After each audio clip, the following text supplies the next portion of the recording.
Hey, what's going on, guys? I'm Nick Gray, and today I am doing a smartphone camera shootout. As you can see in the bottom left-hand corner, I'm recording this with the new Pixel 3, and we're going to be comparing it to last year's Pixel 2. But before we get into some of the side-by-side comparisons of the photos and the videos from the front and rear-facing cameras from both of these devices, let's take a look at some of the specs and see how these two devices are actually pretty similar. Actually, more similar than you actually might think. We're going to start things off with the Pixel 2 and the specs of its cameras. On the back you have a 12.2 megapixel sensor that's paired with an f1.8 lens. It has dual pixel and laser autofocus, a dual LED flash, electronic and optical image stabilization as well. As far as video recording goes, it can record 4K video at 30 frames per second, and of course this fly seems to love the back of the camera. And if you bump things down to 1080p, you can get 120 frames per second and a full 240 frames per second at 720p as well. On the front, you have an 8 megapixel camera that's paired with an f2.4 lens. There's no image stabilization for the front-facing camera, but it can record 1080p video at up to 30 frames per second.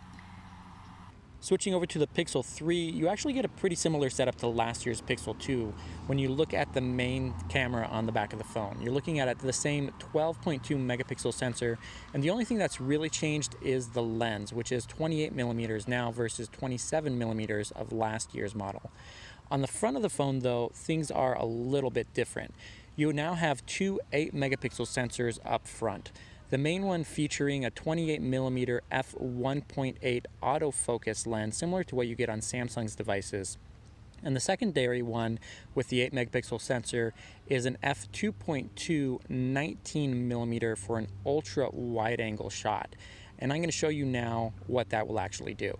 If you want to capture the best image possible with the front-facing camera of the Pixel 3, you want to make sure you're relying on that main sensor with the f1.8 lens, since it allows in more light into the shot, and having autofocus is really great as well, since it allows you to focus on different subjects in the picture if you want to focus more on the background or the foreground, things like that.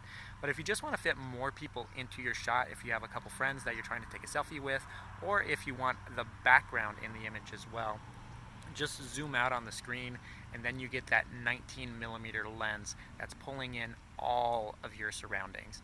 I love the fact that you can switch between the two on the fly without having to stop recording, making it perfect for vlogging if you want to use the Pixel 3 as that device as well.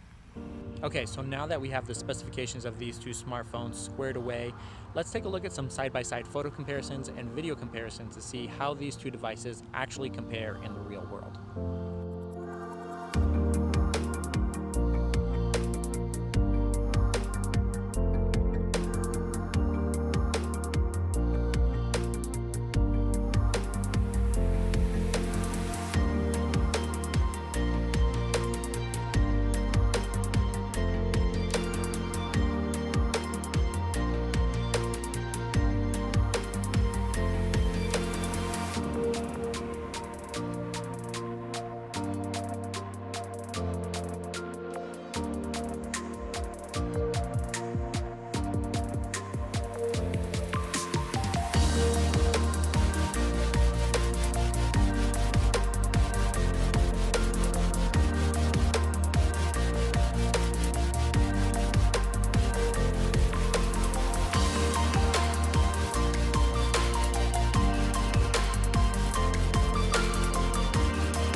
Stay away.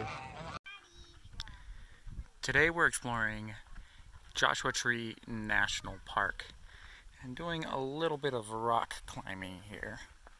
The path is down there. That's a little bit too boring. Going.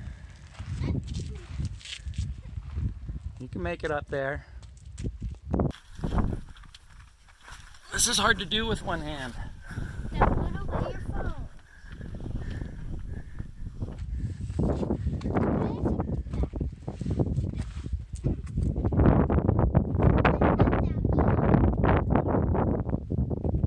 So now that we've taken a look at the images and videos from both of these devices, I'm sure you'll agree with me that the image quality and the video quality between these two is negligible at best. The only real difference that you're probably able to notice is the white balance between the two.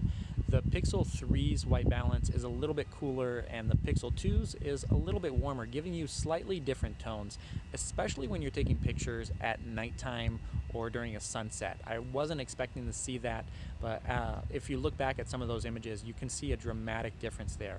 But again, that's really only a difference in white balance. The overall color and clarity of the images are pretty much the same, and you'll also notice that the video quality between the two is incredible, but as we've seen time and time again, the audio quality that you get from these two devices is not good at all. What's really happening here is that Google is using aggressive noise cancellation with the multiple microphones on these two cameras so that the wind is muffled out a little bit and you're not picking up a lot of the noise.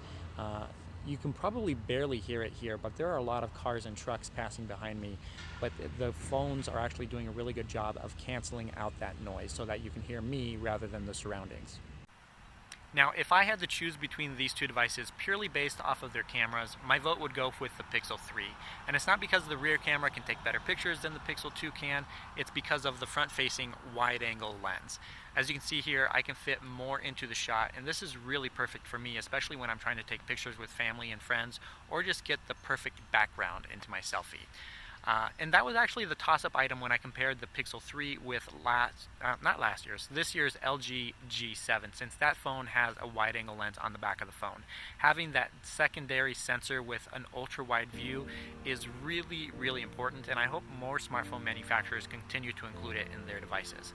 But that's going to do it for this review of the comparison between the Pixel 3 and the Pixel 2's camera performances. Let me know what your thoughts are in the comments below. I always love hearing what you guys have to say. Thank you guys so much for watching. If you enjoyed this video, please give it a thumbs up, and don't forget to subscribe to the channel as well. I'll catch you in the next one.